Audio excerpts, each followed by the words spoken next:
hojik sei office talk ke to bane bako office talk tring nei da video ma khak sem ke to bane haibadi kari ra hairaga namit ma da ibu phone tawrak pase mi punna tra kun thadi tum tawre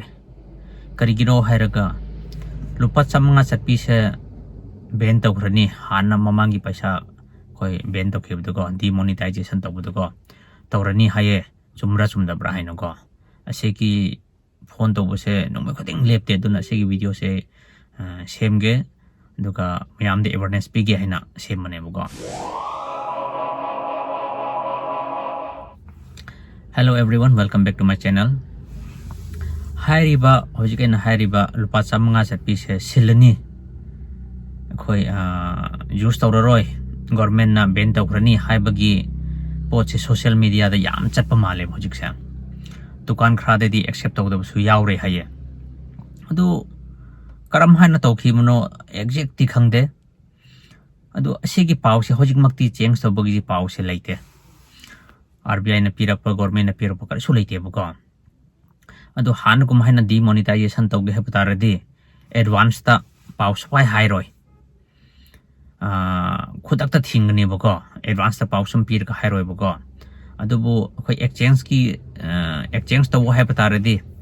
exchange tawbagi paw di lakani adu di hojik makti lakte buka ase paw se chumdabni tonga sandok pani na haininge buka hoi RBI gi notification ama dilai karira hairaga ATM butta lupa chamanga khakta nataba apikpa denomination haibadi lupa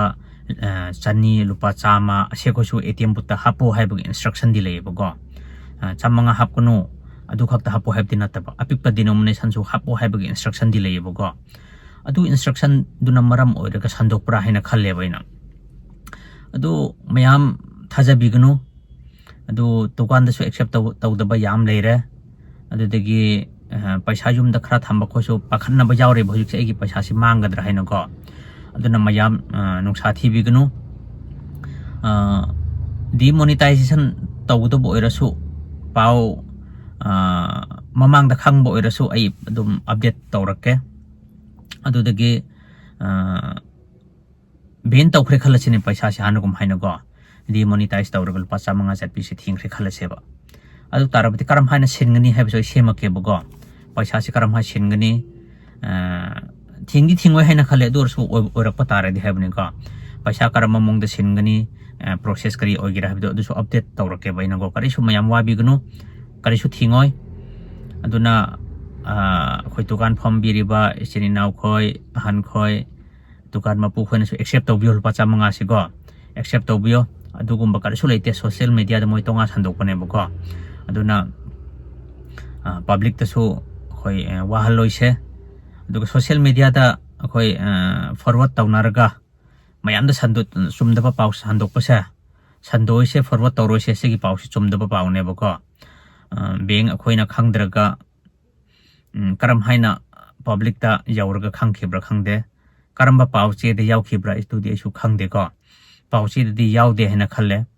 the social media da khakto erangmani ba kana hodok prive di khangdre buko ado yam thajabi gnu lupa chamanga leiba khoi adum dukan khoina su accept tobiyo mayam na su dum sina biyo ado aina haibne hojik se siloi haina go adu kari gumba matamda government na sille ben tawe haina haire se buko adu tarabadi masaina haikhiba karam haina singani karam haina tawuni process so ina loina hairake mayam kar suwabi gnu go ase singdokke hana tawbuni ai live oina thasira su torom mane adu ngore da network si am nongai tabugo